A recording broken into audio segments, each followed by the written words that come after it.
Hello everyone, I am Cool Guy. I'm a little bit late. Naturally, I was working the day the developer update came out, then the next day, and then a recover day, then work. Anyway, so on. Here we are. Let's just jump right into it. I'm gonna do my best to sum it up.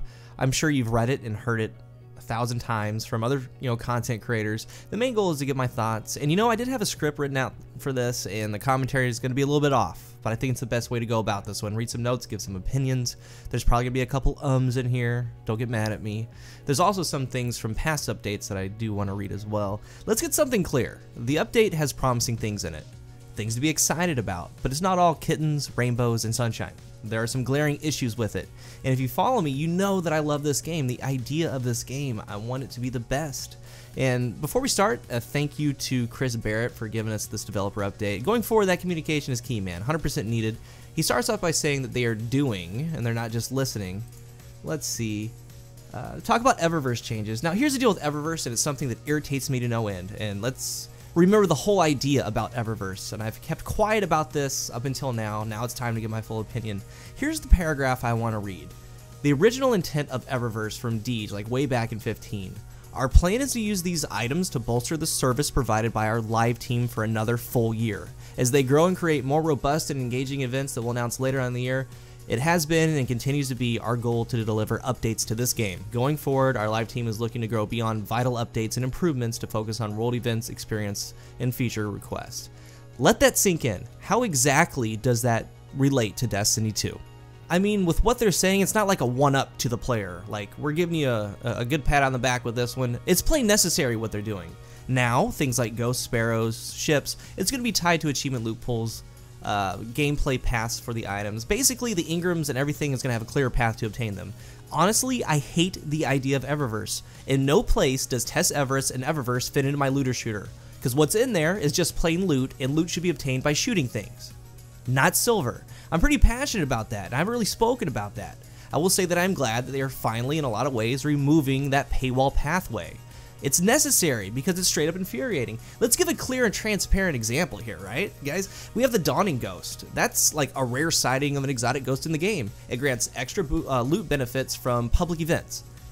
Why is this an Eververse and not as a drop from, let's say, defeating Callus, or a wild idea here? I mean, let's think about this. You get that ghost that gives you extra loot from public events by completing heroic public event challenges, say 100 heroic public events, and then you get the ghost. But I digress. I don't know why stuff like that is going to be an Eververse. It's necessary what they're doing, and if you go by what that original intent was of Eververse, funding content for the next year, please tell me that the money that was gotten from that is not going to be directed to these very notes that we're talking about today. That's exhausting. Moving on, they are fixing experience rates. They're too slow at the moment. That's good. All right.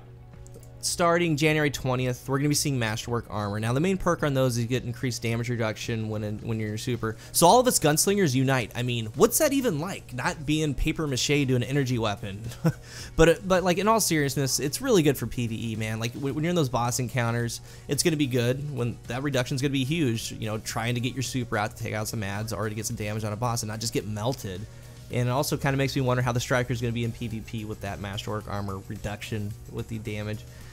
Raid armor is going to be getting reworked with raid-specific mods, so that makes me happy. And it was sad to see that armor in Destiny 2, as it sits, it just looks different with no real difference in performance. I mean, a 2 mobility arm is a 2 mobility arm is a 2 mobility arm. So by doing this, it opens up the grind to obtain these things. That's a good thing. Let's take that in. Gives us an opportunity to grind for them, and that's soon. That's a couple weeks away, so don't sleep on that impact. Then you add Masterworks on top of that. It's a very smart and good decision by Bungie, and one that should really be applauded. February update, strike scoring added, and I didn't really mind the time scoring. I was kind of hoping that they would keep both, but the scoring is fun, especially when they have multipliers and not having to literally run through hoops. With that, we're going to get in-game emblems that's going to show strike scoring and a pathway to unlock rewards. That's a good thing. They talk about mods 2.0. So mods have always been one of the things with the current system in place that can really be a game changer and add depth to Destiny. And I really hope they treat these with special care and attention. They do have goals of them having unique theming, giving the player more power. They say they're going to see how these mods play into the bright Ingram economy because they're sensitive to pay-to-win scenarios. I don't know, guys. I do have a suggestion right here and now. It might blow your mind. Don't even put them in there. It's as simple as that. Crisis averted. Let's see. They're adjusting the rules of the Crucible to allow a faster pace and power ammo acquisition and quick play. Notice they don't talk about timers specifically. I wonder what you guys think. I mean, quick play specifically they're talking about. They could open up power ammo to all players like they did in Destiny 1 and reserve the idea of only one player having it in competitive. I don't know. Regardless, faster pace and the heavy ammo changes, they're welcomed in my opinion. PC player chat, that's good. Tonight's going to have a social space that's actually social. Exotic repetition reduction, that's a good thing. I mean, it's really bad feeling grinding for a couple hours and that yielded you 2 exotic Ingrams and then bam, back to back, lucky pants, lucky pants. So that's good. Allowing you to see other party members' location when they're at the same destination, that's logical. Alright, let's go into the spring update. Late March, early April, ranked PvP. I'm excited for this, and they got to make changes to the game for this to overall work, and I think that I'm going to talk about that at the end, my overall summary of that. We have 2 separate ranks. Valor, there's no loss penalties. This goes up by winning matches, and winning helps you move up faster. And then Glory, the ranking that goes up and down. Winning goes up, losing goes down. Performance is how you go up. So here's my take on that. For a long time, winning in gaming has kind of been lost. There are games that show KD, and that's probably the stat that most players concentrate on and they're worried about. Not all of them, but a lot of them.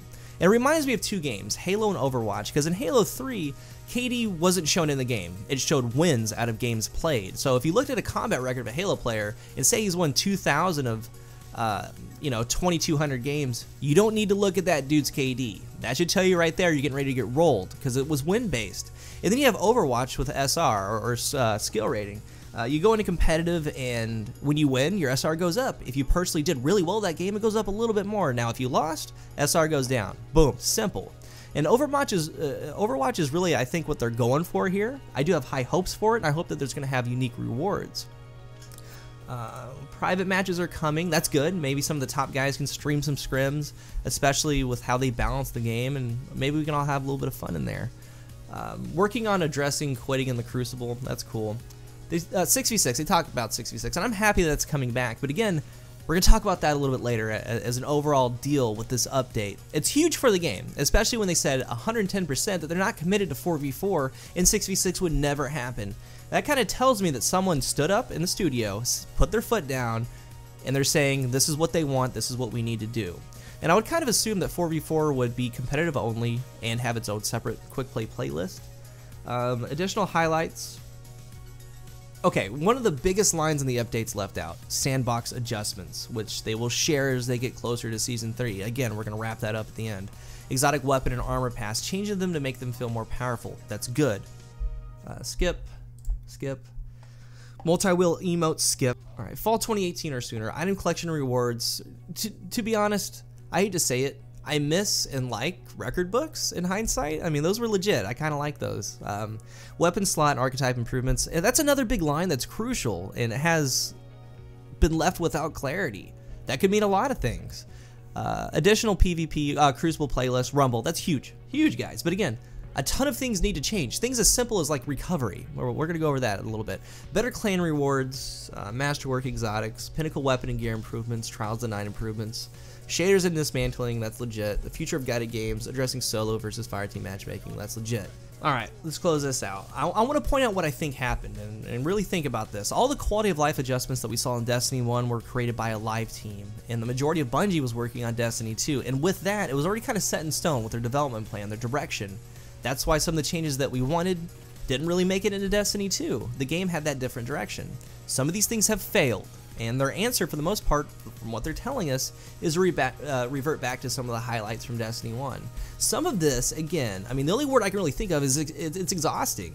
Destiny 2 was supposed to be this home run with innovation. Their goal wasn't met, though. They did want a different experience to take out enemies like the kinetic, power, energy. For Crucible to be more balanced. No more sticky grenade one-shots, or the super lucky one-shot like Hawkmoon Dagger, or that lucky round from a hand cannon or a final round. I mean, they balanced that out. You can't deny that they didn't do a good job of that, but come to find out, it's bland. Like the core of the game, the issue is going to lie in the skeleton, right? It's the way it's played from the very basic term. It's very slow. There's a lot of peek shooting. in both PvE and PvP. It's just slowly played, slow recovery, there's team shotting. I mean, what's the point of all these weapons if all of them essentially do the same thing in their respected archetype? There were big perks removed for bland perks like Grave Robber, and it really leaves like little to be desired. They come out with this, unified 4v4 Crucible across the board, all these changes, but what really happened is we have one playlist that is quick play 4v4 and one playlist that is 4v4 team objective. It should have been 6v6 from the start and competitive to be 4v4. With what they set this game up to be, it doesn't work for a game like Destiny. In Halo, yeah, for sure. Balanced starts, BR starts, team shots, team play, but with Destiny, it doesn't have that DNA with how they made the core of the game. So when they talk about going back to the possibility of you being able to carry a primary, secondary, and heavy weapon, or the possibility of everyone getting heavy when it comes out, just like we did in Destiny 1, I'm sorry to tell you guys, but that's needed, man. A huge shakeup is needed right now. That might not sit right with you, but I'm telling you, the huge shakeup is needed, and I can say that with confidence because as we sit right now, simply, it does not work. There are many different things they can do. They can break up skill trees, make them nodes again.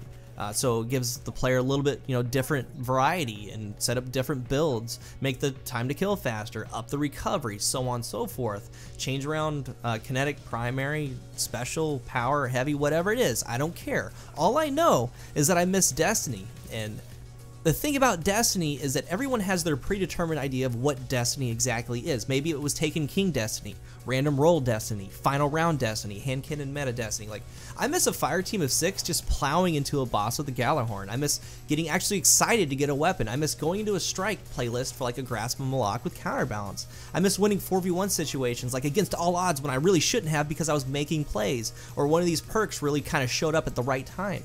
I miss being powerful. I miss the skill gap. Like, it goes on and on. I'm pretty sure you guys have a whole bunch of stuff. The entire makeup of the game needs to change. So with this update, they're doing that. There's a lot of good in it. It's making the game playable. Now, the time frame is a little bit too long, but they have to come out with those sandbox changes. Like, that's the key. And the team that is making Destiny 3 right now at this very moment, you need to stop, reflect, and do not make the same mistakes. How are we looking? Like 15, 14 minutes, whatever. All right, enough is enough. I love this game. I always have. I want the game to be healthy. Again, there's a lot to be excited for. I want Destiny back, but there's a lot more to the picture. It lies in those sandbox changes. Those guys have the most important task. The sooner that they tell us, the sooner that we're going to get feedback before they even implement them.